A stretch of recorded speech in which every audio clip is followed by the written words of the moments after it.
नमस्कार. भारतीय नाईक मध्ये आपलं स्वागत आहे. मी अनिकेत कांबळे. तर आज आपण बारामती येथील तहसील कार्यालय व प्रांत ऑफिस समोरील रस्त्यावरती आहोत. या ठिकाणी सोमनाथ मोहन सांगळे राहणार बिरुंगुडवाडी हे या ठिकाणी उपोषणासाठी बसलेले आहेत. तर त्यांचा विषय आहे की जे गौण खनिज उत्पादन आहे ते त्वरित थांबवावं. तर यासाठी आपण त्यांच्याशी बातचीत करणार आहोत. एकंदरीत आपली काय मागणी आहे? आपली काय मागणी आहे? आमची फक्त एकच मागणी आहे की 256 गटामध्ये जे अवैध उत्खनन चालू आहे त्याला कुठलीही परमिशन नाही, ती तात्काळ बंद व्हावं ही आमची मागणी आहे. एकंदरीत तुम्ही किती दिवसापासून या ठिकाणी उपोषणाला बसलेला आहात? आज माझा जवळपास 7वा दिवस आहे. गुरुवारी सकाळी मी 10 वाजता इथं उपोषणाला 10:30-11 दरम्यान इथं उपोषणाला बसतो. तर आज माझा 7वा दिवस आहे इथं. तरी आता अजून कुठलाही त्याचा निर्णय काय घेतलेला नाही. एकंदरीत तिथे तुम्हाला उपोषण स्थळी कोणत्या अधिकाऱ्यांनी भेट वगैरे काही दिलेली आहे का? नाही, अधिकाऱ्यांना आतापर्यंत कुठल्याही भेट दिलेली नाही. कोणत्याही भेट दिलेली नाही? तहसीलदार फक्त एक दिवशी भेटले तिथं, प्रांत साहेबांनी एक दिवशी बोलून घेतले, पण त्याच्यावर काही त्यांनी निर्णय घेतलेला नाही. जे गौण खनिज उत्पादन आहे ते किती दिवसापासून आपल्या गावामध्ये चालू आहे? आता नवीन त्यांना परमिशन दिली. पहिलं जे गौण खनिज चालू होतं त्याला श्रीकांत पाटलांनी सीलबंदचा आदेश केला. त्याच्यानंतर त्यांनी प्रांत साहेबांकडे मागणी केली. प्रांत साहेबांनी त्यांना फेटाळून लावलं आणि फेटाळून लावल्यानंतर त्यांनी परत नवीन तहसीलदार आल्यानंतर नवीन तहसीलदाराकडून परमिशन घेतली. तर ह्या गटावरती जवळपास 9.25 कोटी रुपयाचा दंड आहे, जप्तीचा आदेश आहे. तरी तहसीलदार साहेबांनी यांना नवीन परमिशनचा आदेश दिला आहे. एकंदरीत तुम्ही किती दिवसापासून या तुमच्या मागणीचा पाठपुरावा करत आहात?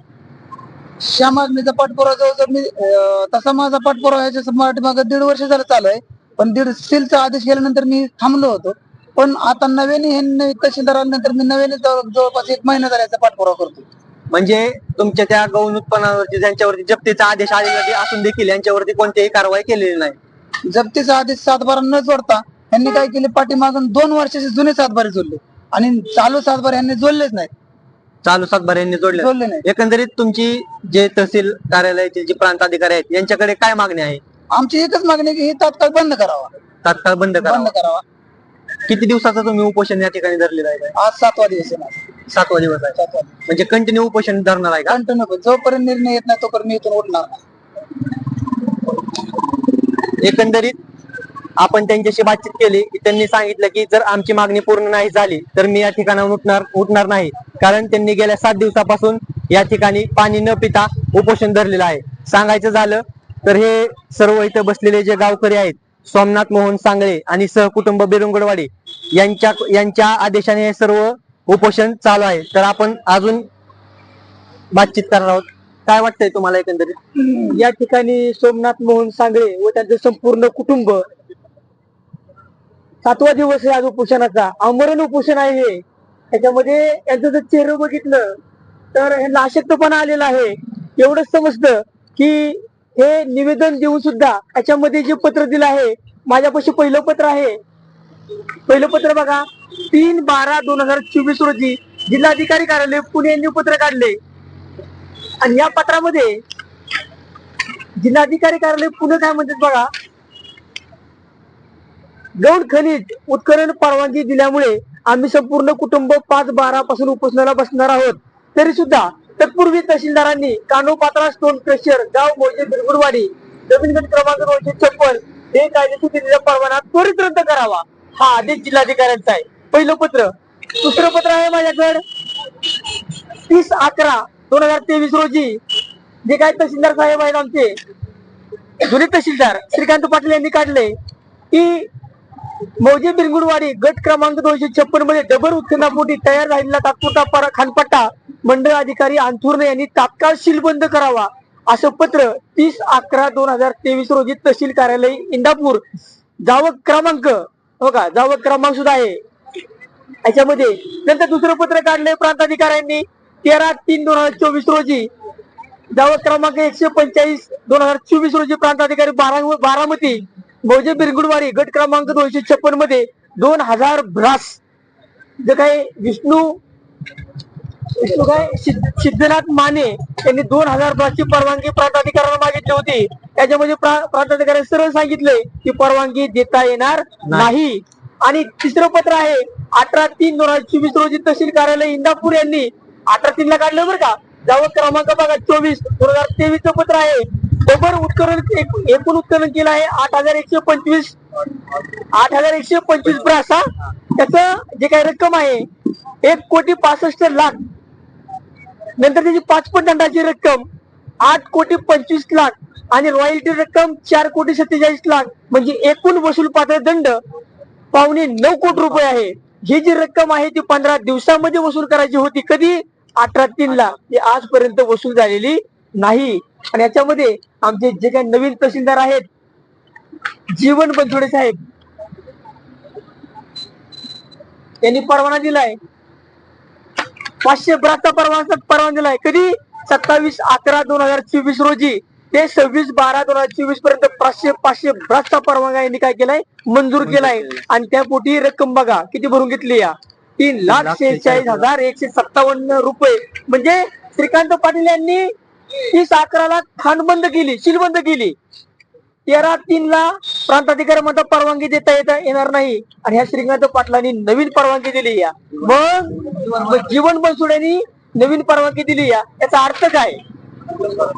जुने सातबारा यामध्ये परवानगी देताना काय जोडले बघा तुम्ही. 2022-23 सातबारा जोडलाय परवानगी देताना.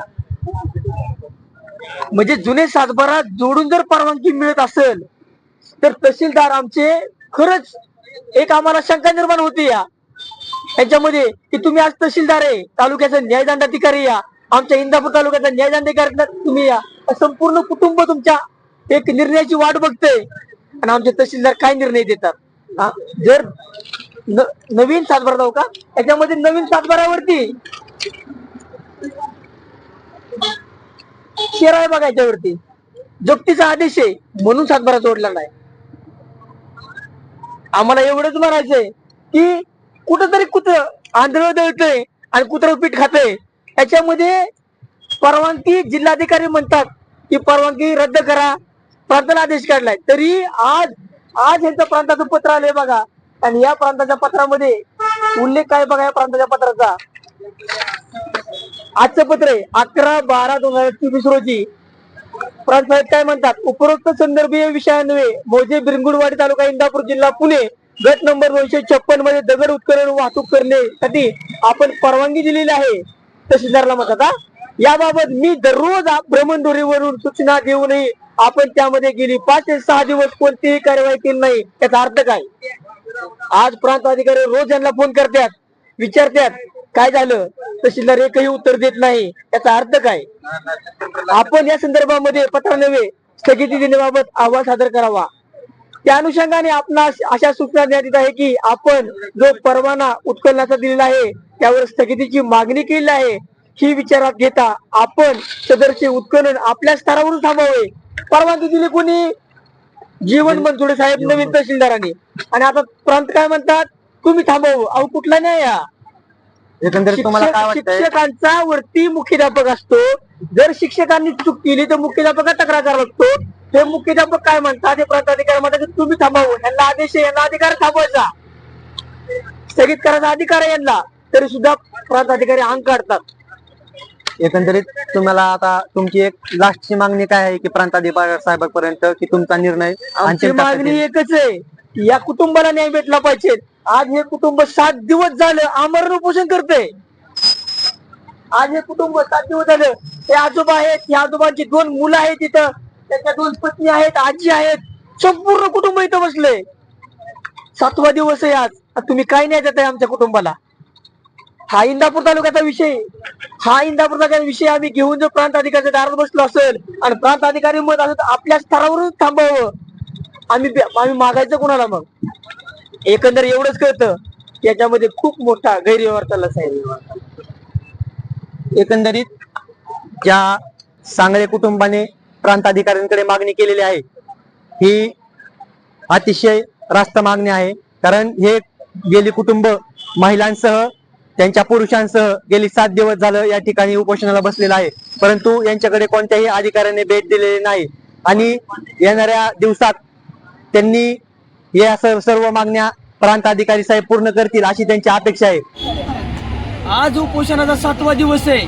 जर प्रांत अधिकाऱ्यांनी आमची दखल घेतली नाही तर हे संपूर्ण कुटुंब इथं आत्मदहन करेल.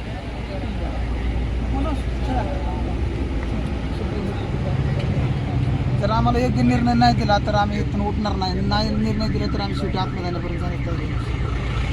आम्ही सहा माणसं एक घरात कुटुंबातले आहे ते जर आम्हाला न्याय नाही मिळाला तर आम्ही 6 माणसं इथं आत्मदान करू. आम्हाला ही न्याय दिलाच पाहिजे. तुम्ही आमचं सगळं कुटुंब जर बसून राहिलं या तर तुम्ही हा निर्णय दिलाच पाहिजे आम्हाला.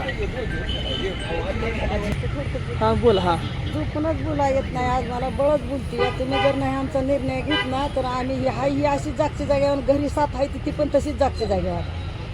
पण आमची जर दखल प्रशासनाने घेतली नाही तर आम्ही सर्वजण आत्मदहन करणार आहोत. तर आम्ही कुटुंब आहे आत्मदहन करणार नाही.